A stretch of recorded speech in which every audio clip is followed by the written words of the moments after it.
attention was drawn to the worsening health conditions of Mazi Nnamdi Kanu, currently in DSS detention.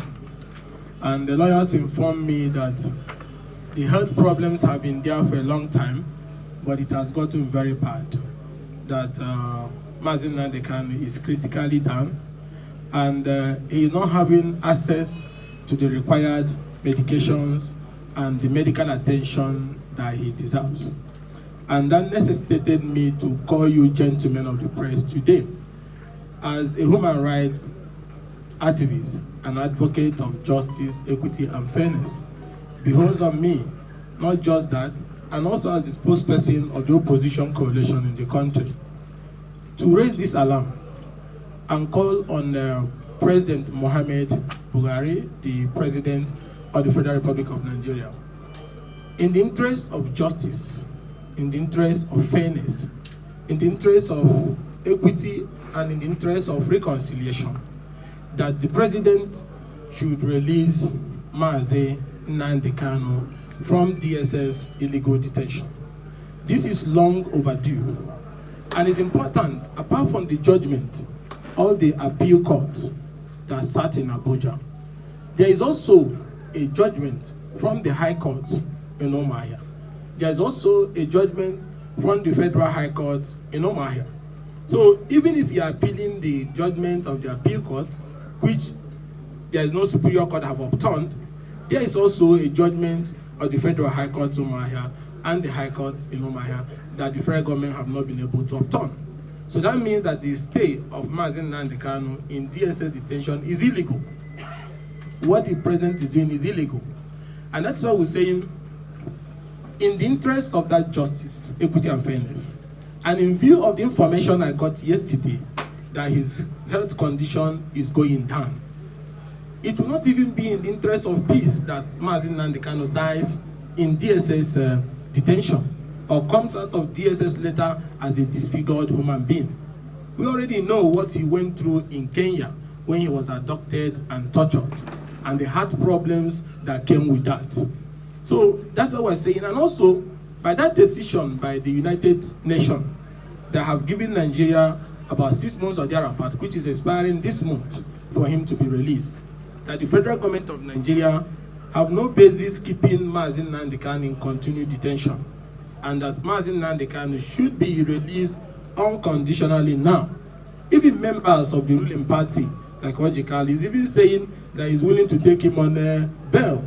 Before letting Bazilika Mechi died, he asked Buhari to do that as a last wish.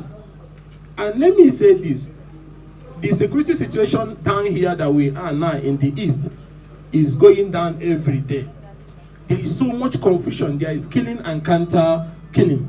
There is no reasonable person that will support that this atmosphere of anarchy should continue.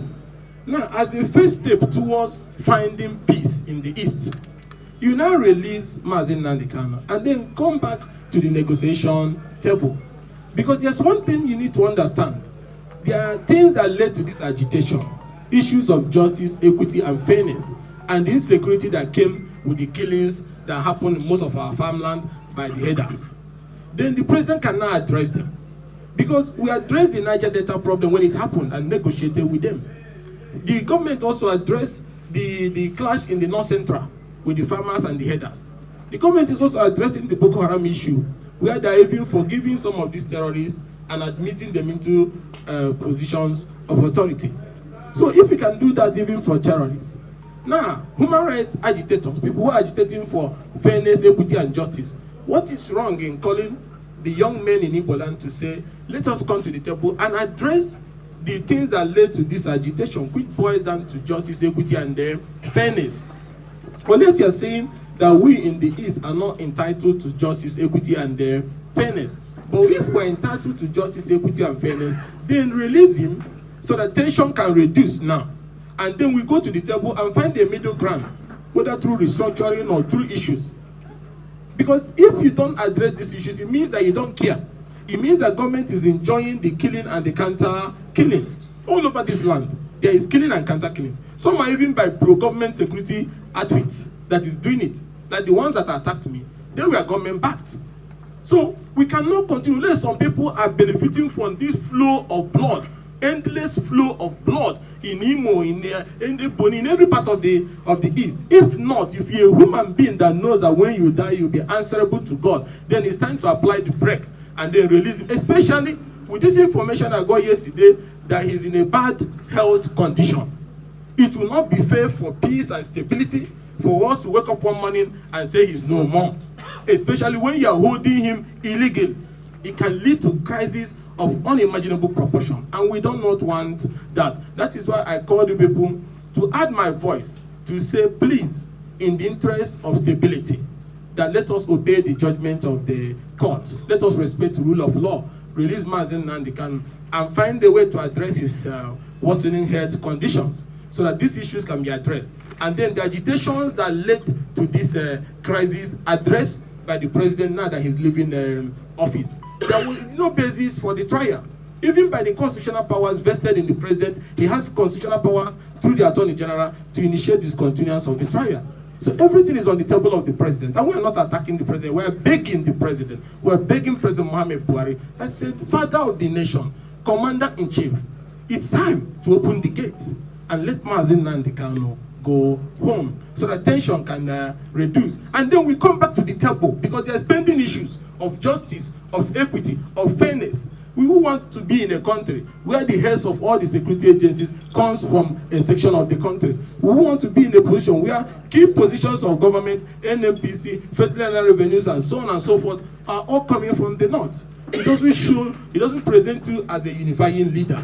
These last few months, left for your government, you can make remarkable, change. Apart from credible election and peaceful transition, we can also have peace and reconciliation. So there can be strong handshake across the Niger, so that all of us can all be united as one big country, rooted in justice, equity, and fairness.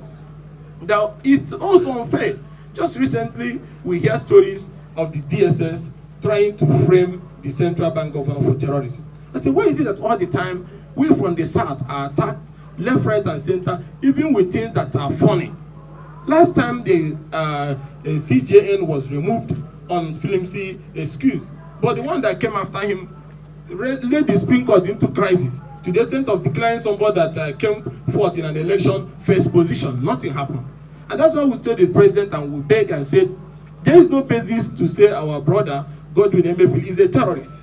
The DSS man knows that Godwin Emefiele is not a terrorist. Can't accuse him of any other thing.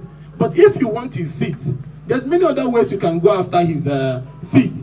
But to call him a terrorist, using baseless allegations that courts have said have no basis in law, is unfair. This goes beyond party issues. It's all about decency. What is fair. What is not fair. That the criminalization and the charges of being a terrorist is baseless, is unwarranted, it has no facts on backing in law. But a wolf in the south feels you are doing that because he's from a southern minority. Maybe you can't do that to the customer CJ who has been there for 7 years. You may not do it to the NNPC man who is also from the north. You may not do it to the former CJ who everybody saw had some health issues, but he was still left there. But then suddenly you want to take his job and give to maybe a northerner you like, and then all you can do is to formulate a charge in the night and say he's a terrorist. Those that are even terrorists that the DSS have they finished prosecuting them? Didn't they release Tukomana and all these other people some days ago? So we say, Mr. President, you may not be aware of these things that is happening. But some people believe because your government is coming to an end, it's time for them to grab whatever they can lay their hands. The other day he was attacked on trying to stop the use of beavers and also trying to remove the INEC chairman from office. And courts have said there's no basis to remove the man from office. And it's important that the president, that you promise at the United Nations and also here in Nigeria, that one of the big things you want to give to Nigeria is free and fair election, and that you want a peaceful transition. That is why some of us here are having hope in the election. Peaceful transition and credible election starts with the institutions. So it's important to know that those under you have different agenda. Now look at the insecurity today. INEC is saying they are not sure if election will hold in every part of the country. So the DSS, DG, and the officers of DSS should go and find a way to make the country secure. Is it not right? So we can have an election. Now you leave the country, it's not secured. They are bombing INEC offices, they are doing all sorts of things, and then you are busy saying that Godwin Emefiele is a terrorist just because you want to seize the central bank. So the president, you need to know that an attack on INEC, an attack on the leadership of INEC, or any plan to use all these fabricated charges to remove the central bank governor and possibly stop the cash withdrawal limit, which you know favors all of us in opposition and Nigerians because it will reduce the amount of money people have for vote buying. So these are critical institutions towards realizing the president's promise of free and fair elections. So those people who are attacking both INEC, both central bank, the president is on you to call them to say DSS back off. This area is no-go area. We are just 40 days or thereabout to election. So we should focus on strengthening those institutions for free and fair election.